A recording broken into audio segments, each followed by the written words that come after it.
ጽናት ዛሬ ደግሞ ጽናትን ይዤላችሁ መጥቻለሁ ማለት ነው። ኪራና ጽናት ምን ላይ ደረሱ? ኪራና ጽናት እንግዲህ ምን ላይ እንዳሉ እነግራችኋለሁ ማለት ነው። ያው ኪራ እውነቱን አልነገራትም ለጽናት ማለት ነው። ይቺ አዲሷን ሴትዮ አምጥቷት እዚሁ ቀርቷል ማለት ነው። ውድ ቤተሰቦቼ ለምንድን ነው እውነቱን ተናግሮ ፍቅሩን የማያድነው? ውድ ቤተሰብ ማለት ነው። እሱም ደግሞ አልተናገረም። አዲሷ ፍቅረኛውም ደግሞ አልሄድም ከዚህ ካልነገረኝ ብላለች ማለት ነው። ለምን እንደዛ አደረገች? ጽናት ምስኪን። እንደገናም ደግሞ ካፌ ያው ከዚህ ቤት መውጣት አለብሽ ብሏታል ቅዱስ ማለት ነው። ቅዱስ ራሱ ከዚህ እንድትሄጅ እፈልጋለሁ እና ከዚህ በኋላ የነጽናት ቤተሰብ ሲበጠበጥ ማየት አልፈልግም፣ መውጣት አለብሽ ብሏት ነበር ማለት ነው። እሷ ግን የምትሄድ አይደለችም ስትታይ ማለት ነው። ኪራም ደግሞ ለጽናት ደብቋት እስከ መቼ ነው? እውነቱን ቢናገር አሪፍ ነበር ግን እሱ። ሰላም ጤና ይስጥልኝ ውድ ቤተሰቦች፣ የጽናትን ክፍል 42 ይዤላችሁ መጥቻለሁ። ዛሬ ደግሞ 42 ላይ ጽናት እንግዲህ ኪራ ይሆን የደበቃት እንዳለ እንትና ነግራታለኝ ማለት ነው። ውድ ቤተሰቦች ሰኑ ነግራታለኝ ማለት ነው። ሰኑም የነገረቻት ያው እሱ እንደደበቃት ምናምን ነው ማለት ነው። እሷም ደግሞ ከደበቀኝ አይቀር ለምን ይደብቀኛል፣ እውነቱን ለምን አይናገርም እያለች ነበር ማለት ነው። ሰኑም ደግሞ ያው ካፌ አይታቸው ካፌ ላይ አይቻቸዋለሁ ከኪራ ጋር ለምን ትዋሻለህ? ለምን ለጽናት አትነግራትም ነው ለእኔ ደብቀህ ነው እንደ ብላ ብድግ ብላ ትሄዳለች። ሰኑም ደግሞ ያስችልሽ ሳንጅ ቆይማ ከኪራ ያለች ችግር ምንድን ነው? ኪራ ጋር ምንድን ነው የሚያገናኝሽ? ኪራና አንቺን የሚያገናኛችሁን ንገሪኝ እባክሽ ያለቻት ነበረ። እሷም ደግሞ ምንድን ነው የምነግርሽ? ለምንስ ነው የምነግርሽ? ከአንቺ እኔ ከእናንተ ምንም ችግር የለብኝም ከኪራ እንጂ ብላለች ማለት ነው። በእርግጥ ያው ኪራ እውነቱን ተናግሮ ለጽናት እንትን ቢል እመርጣለሁ ማለት ነው ውድ ቤተሰቦች። እሱ ግን ለመናገር ፈቃደኛ አይደለም ማለት ነው ውድ ቤተሰቦች። እውነት እስከምትሄድ ድረስ ተጠብቃ አንድ ቀን ትወጣለች ማለት ነው። ስለዚህ እውነቱን ነግሯት ለጽናት አብረው እንትን ቢሉ ይሻል ነበረ። እሱ ግን ሊነግራት አልቻለም ማለት ነው። በፍጹም መናገርም አይፈልግም ማለት ነው።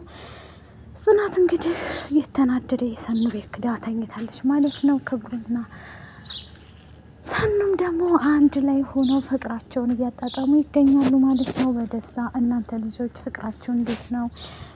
እኔ ማላውቀው ፍቅር አለ ወይ እያለ ነበረ ኪራ ማለት ነው። ችግራችሁ ምንድን ነው? እስቲ ንገሩኝ አንቺና ኪራና ጽናትና እንትናን ማለት ነው ማለት ሰኑና እንትና ውድ ቤተሰቦቼ ማለት ነው። ሰኑና ክብሩ በነገራችን ላይ እየሰራሁ ነው ማወራችሁ። ውጭ ላይ ነው ያለሁት እና አበባ እያጠጣሁ ነው። አበባዎችን እያጠጣሁ ነው ማወራችሁ ስለነ ጽናት። ምክንያቱም ጽናት አበባ የሆነች ልጅ ስለሆነ እኔም ደግሞ ስራዬን እየሰራሁ ስራዬን እንትን እንዳይልብኝ ማለት ነው ውድ ቤተሰቦቼ፣ እንዳይበቋቆልብኝ እያወራኋችሁ እገኛለሁ ማለት ነው። ጽናት እንግዲህ ኪራ ቢነግራት አሪፍ ነበረ። እሱ ግን ለመናገር ፈራ። ቅዱስም ደግሞ ከዚህ መሄድ አለብሽ ብሏታል ማለት ነው። እሱን አዲሷን የኪራን ፍቅረኛ ማለት ነው። የጽናትና የኪራ ቤተሰብ እንዲረበሽ አልፈልግም፣ ከዚህ በኋላ መሄድ አለብሽ። ኪራም ደግሞ ምንድን ነው አንቺ ሴትዮ ቆይ የምትፈልጊው? እንደፈለግሽ በይኝና ከዚህ እንድትሄጂ ምን ልስጥሽ ንገሪኝ። ብር የምትፈልጊ ከሆነ ልስጥሽና ከዚህ ብቻ አንቺ ውልቅ ብለሽ ውጭልኝ ብሏታል ማለት ነው። እሷም ደግሞ አልወጣም ይሄ ቤት ተመችቶኛል ብላለች ማለት ነው። ሰራተኛ ይዞ ውድ ቤተሰቦቼ እና እንግዲህ መቼ እንደምትወጣ መቼ እንትን እንደምትል አላውቅም። ብቻ ጽናት እየተቃጠለች ነው። ጽናትን ነው የምታስቸግረው ማለት ነው። ማንንም አታስቸግርም። በርግጥ ጽናት በጣም ምስኪን ልጅ ነች። ለኪራ ያላት ፍቅር እሱ ግን ይጎዳታል ብዙ ጊዜ ልቧን እየሰበራል። ሰኑም ደግሞ ለምንድን ነው ልቧን የምትሰብረው? እውነቱን ንገራት፣ እች ሴት ማነች ስትለው በቃ እኔ እውነቱን ሌላ ጊዜ እነግርሻለሁ፣ አሁን ግን ጽናትን ማረጋጋት አለብኝ ብሏታል ማለት ነው። ጽናትን ተቆጥታ ወጥታ ሄደች ማለት ነው። እሱ ግን እውነቱን ተናግሮ ቢያርፈው ይሻል ነበረ። እሱ ግን መናገር አይፈልግም ማለት ነው። ውድ ቤተሰቦች ኪራ የሚባል ሰውዬ እያስጠላይ መጣ ማለት ነው። ምክንያቱም ጽናትን እየጎዳት ይገኛል ማለት ነው። ውድ ቤተሰብ በዚህ ልክ ጽናት መጎዳት የለባትም።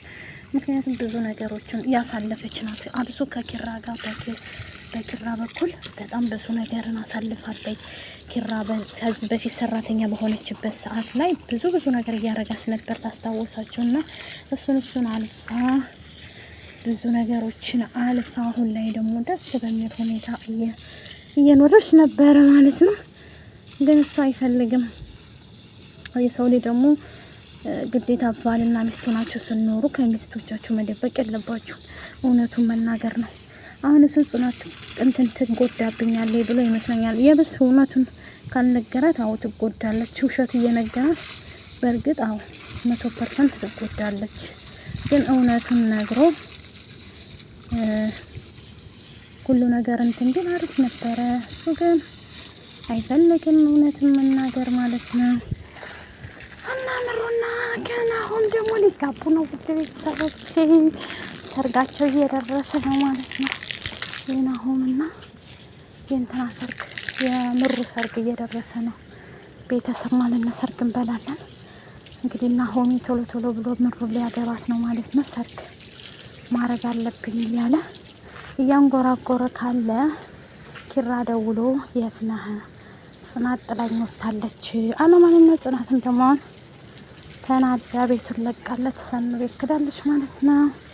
ሰንም ደግሞ እውነትን ንገራት፣ እውነትን እስካልነገርካት ድረስ ጽናት ትጎዳለች በርግጥ። ስለዚህ እውነትን ነግራት ወደ መሰለህ ብትል ይሻልሃል ብላለች ማለት ነው። እሱ እስካሁን ድረስ እውነትን አልነገራትም ማለት ነው። ውድ ቤተሰቦች እውነትን እየነገራት አይደለም። እሷም ተናዳ ማለት ነው ቁጭ ብላለች። እላችኋለሁ እውነቱን ቢናገር ቅዱስም እውነቱን ንገራት ብሎታል። ቅዱስ ይህንን ሴራ ያሴረው ግን ቅዱስ ነው። ቅዱስ ከመጣ ጀምሮ ምንም ድራማው እያማረኝ አይደለም፣ እያስጠላኝ። ቅዱስና ይቺ ጨብራራ ሴትዮ መውጣት አለባቸው። አዎ መውጣት አለባቸው። ፍትህ ለጽናት። አሁን ላይ ድራማው እያቀዘቀዙት ነው ማለት ነው። በፊት ላይ አሪፍ ነበረ። ክብሩ አሪፍ ነው። የእንትና ስለሆነ የዚች የሰኑ ስለሆነ ሰኑ ጋር እየተናቆረም ኮሰረቴ ኩስትርትር እያለ እየኖረ ነው ማለት ነው። እነሱ ምንም አላደረጉኝም። ችግር አሁን ከቅዱስ ነው። ቅዱስና ይቺ ጨብራራዋ ሴትዮ እነሱ መውጣት አለባቸው ሁለቱ ከዚህ ድርማ ማለት ነው። እነሱ ናቸው እያበላሹታሉ። ናሆምና ምሩም ደግሞ አንድ ላይ ፍቅራቸውን እያጣጣሙ ነው። ሰኑና ክብሩም ደግሞ አንድ ላይ ቢሆኑ እንመርጣለን ማለት ነው። ኪራም እንደዛው አንድ ላይ ቢሆን እንመኛለን። ግን እሱ እንትን እያለ አይደለም። ውድ ቤተሰቦች ጽናትን እያቃጠለ ነው ማለት ነው።